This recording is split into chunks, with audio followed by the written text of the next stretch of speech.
So let us start by introducing ourselves. Naman, can you please introduce yourself?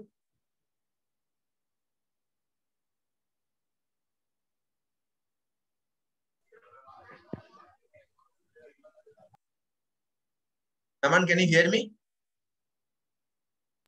Yeah, just wait up.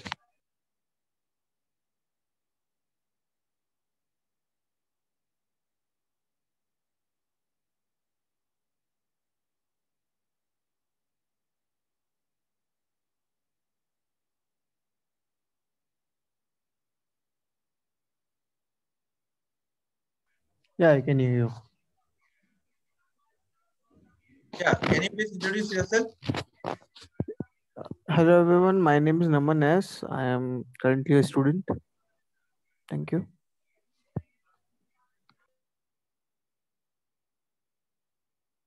Okay, so myself, Aditya Mukherjee, I am from Kolkata, and right now I am pursuing BBA at Entrepreneurship from ILIT College. Thank you. Okay, so Naman, can you give a brief intro about Ola?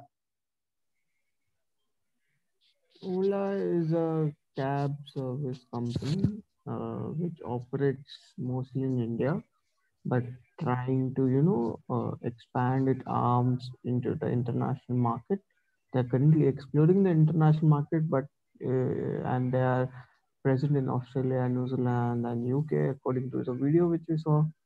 So Ola is a big company which is a potential rival to Uber, DD, and many other cab services which are mostly famous. So yeah, it has a huge potential, especially it's an Indian app. So yeah, it's a huge potential. So, what do you think is more popular in India, Ola or Uber? I think Ola is popular in India. Both are equally popular, but Ola is little bit more popular in India because Ola is present in cities where Uber has no trace of it. So yeah, Ola, according to me, Ola is more popular. But the service, if you say, Uber is the best one. So, do you think Uber can overtake Ola through market share in future?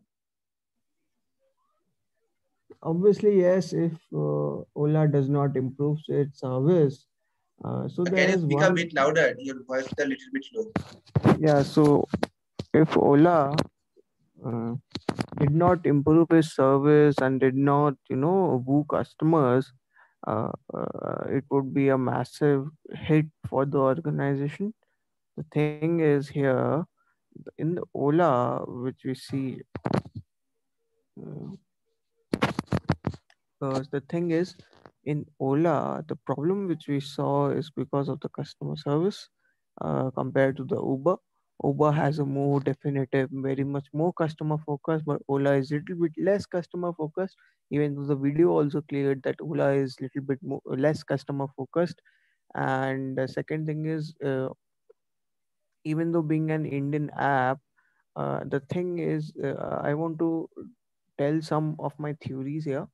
So one of the theories which I observe very closely is when you scale rapidly, you lose your quality of service. So so there is a side effect if you scale very rapidly. The first is if you want to have a quality, you can't scale rapidly. You have to go slowly. I'm not saying go slowly like in 10 years you expand to the international market, not like that. But yeah, going slowly means looking after each and every step you have taken. So Uber has done that thing, and that's why it offers a quality service, and it has reached that potential of quality service that it can expand into the markets while keeping that quality level everywhere equal and fruitful. But in Ola, what I saw is they are trying to scale it rapidly using the customers' money, but the return the customers are getting, service the customers are getting is not enough compared to what they are trying to aim, right? So I think they should focus little bit less on scaling up but more on providing quality service to the customers.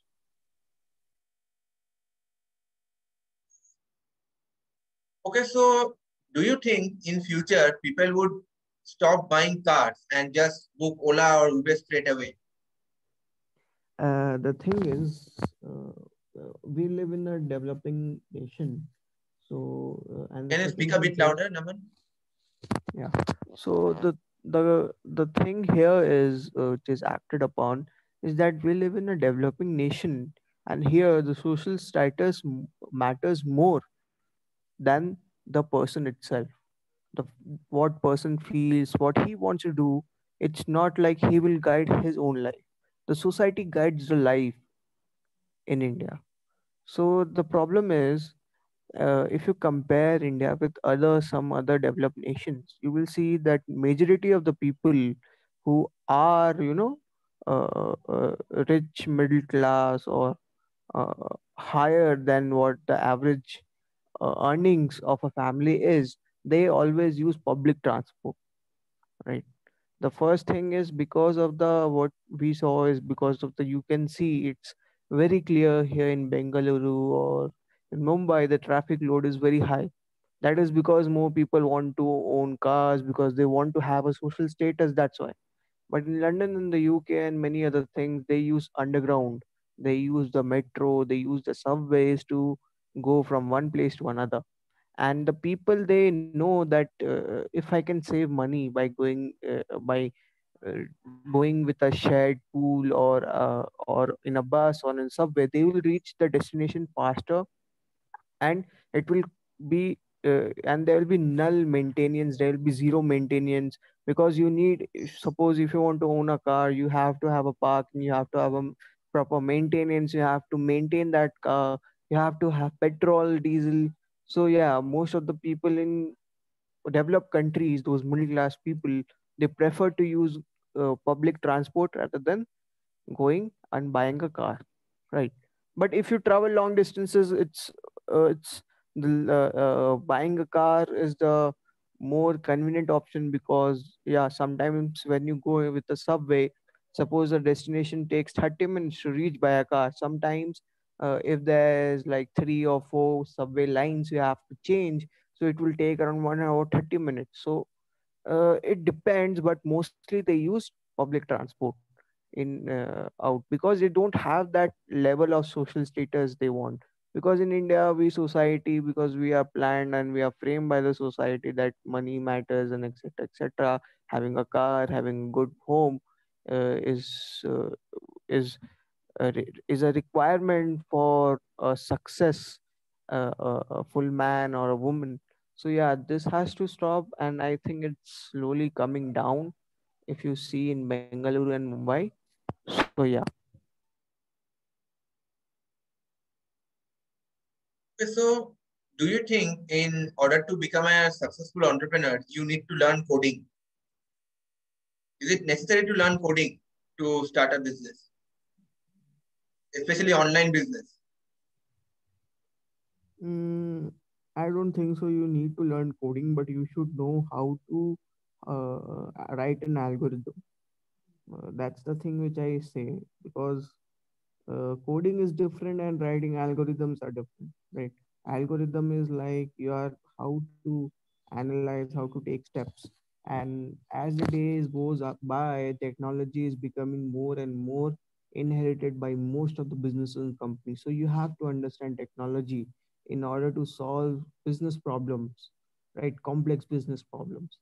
So yeah, knowing that subject little, or just you have a flavor of that subject that you know, and you can speak with the desired technologist or any person who deals with the development side. So it will be very easier first, it will be very easier to communicate with your developer or the technical department or the software engineering department. And the second thing is, you will be able to understand better what he's saying.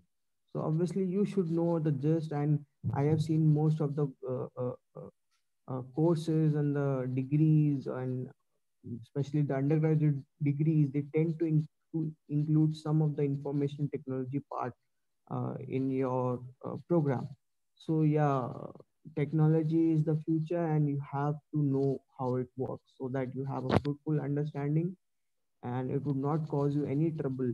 Because every day, suppose every day you are interacting with a software engineer, you are a product manager and you interact with the software engineer, and you don't know the basics.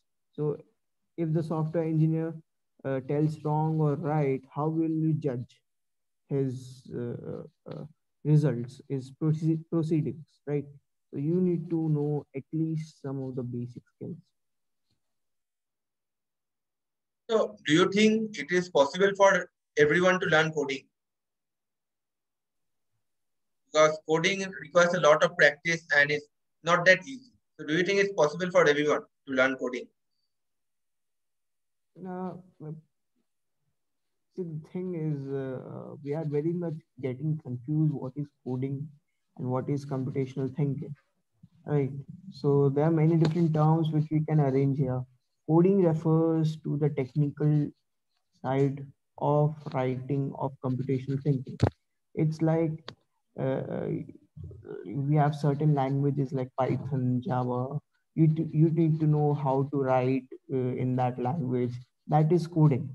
But computational thinking is like how computers think, right?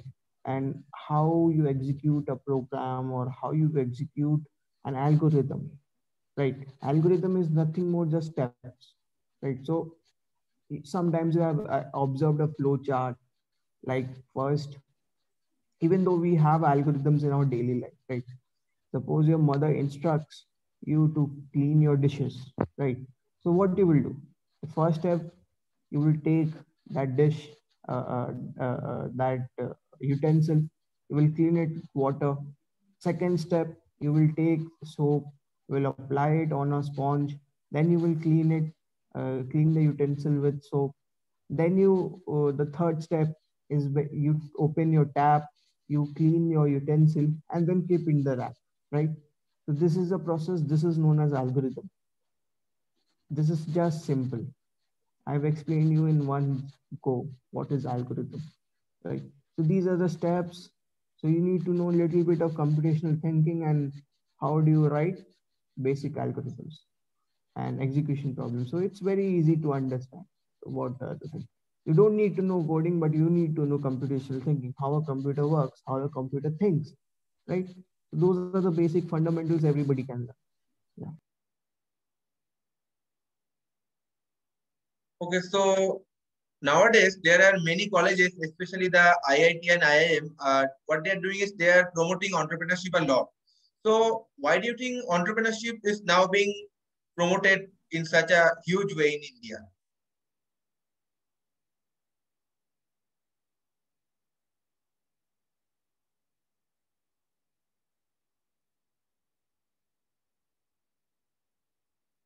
Raman, can you hear me?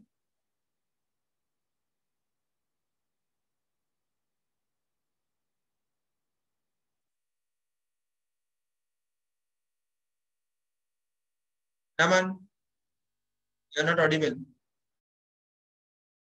Yeah, Orita is back.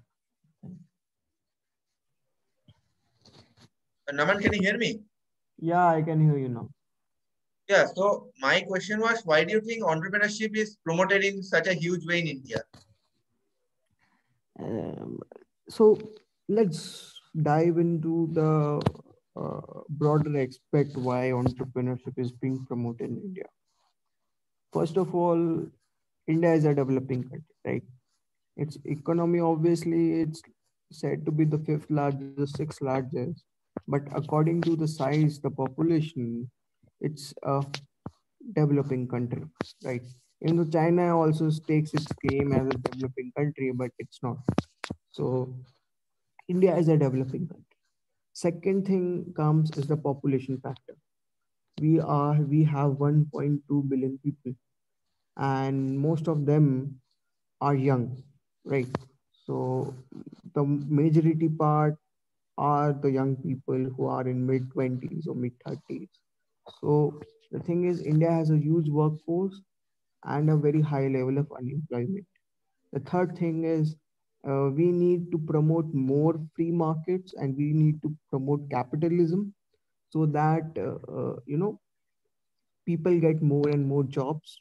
And with more and more jobs, with more and more companies, with more and more innovation, India could be become a developed country like other countries in the west, and most countries like Japan, Singapore in the east.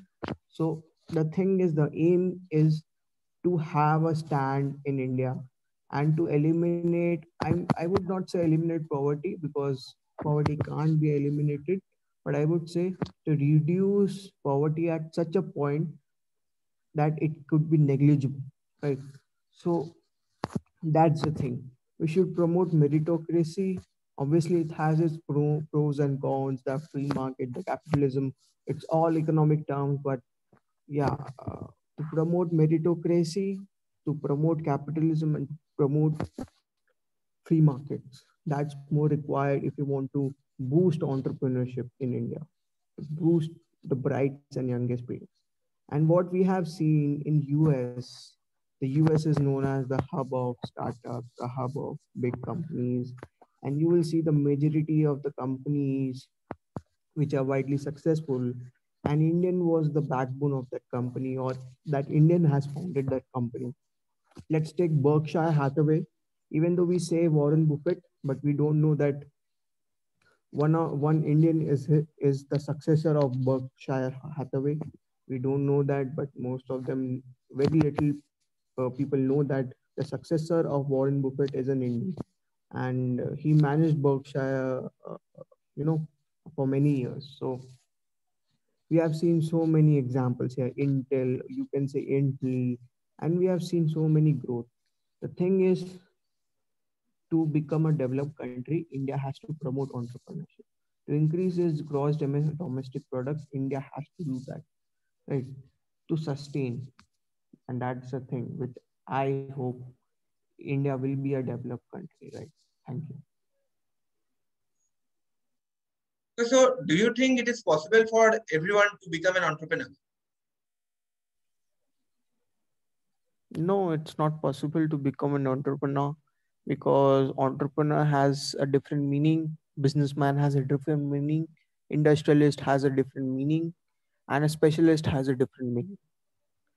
Entrepreneur is someone who tends to solve world's biggest problem and world's biggest challenges instead of seeing monetary rewards. What I mean to say is, entrepreneurs focus more on problem solving than money making. So businessmen are the people who are focused more taking on the calculated risk side. Entrepreneurs are the people who don't have calculated risks. And in in the businessman, they are more of money making than innovation or playing the game, right? So everyone can't be an entrepreneur, but we tend to use this word commonly in the business community. If he has a company, he's an entrepreneur, but I wouldn't say it's correct, because it's a very famous example everyone will know. We say Ratan Tata as an industrialist, and we say Mukesh Ambani as a businessman. Why we say Ratan Tata as an industrialist? Because he cares more about the society, he cares about the development of the country. Whereas if you see Mukesh Ambani, he wants his own wealth. He wants to pass down his wealth to his children. He doesn't want, to promote the society. Obviously, he wants to promote, but it's less of a little bit selfish goal he has in mind. He wants to become more rich and rich and rich. He wants to multiply his assets. But industrialists, they don't want to multiply the assets, but they want to grow the nation. They want to grow that industry. That's an industrialist, right? So many entrepreneur has a different term, and that risk taking ability is not for everyone. Obviously every business has some form of risk, but it can be divided into low, high, and medium risks. So entrepreneurs do take high risk because that idea which is unexplored, right? Entrepreneurs, what they do is they cater more towards innovation, right? So they innovate something, they generate something new, or they have a product which could change the world, right? So they think more of uncalculated risk. They don't take calculated risks. You don't know that if this product is going to work or not. But businessmen, they know, yes, I can sell it here, I can sell it there, I can sell it there, I can sell it everywhere. So they know, they take more calculations. And industrialists are not like, they deal with smaller, like they don't deal with B2C. Mostly industrialists, they deal with B2B. Suppose steel manufacturing companies, the big real estate companies, they don't tend to deal with B2C or directly with the customers. They don't cater directly to the customers, but I think more of going business to business. Let's take an example of Larsen and Toubro, right? Let's take an example of Wipro. They don't cater to normal people, right? So that's the difference here. Okay, sure. Okay, so I guess we are running out of time. So thank you, Naman, for coming. Thank you for joining. Goodbye and good night.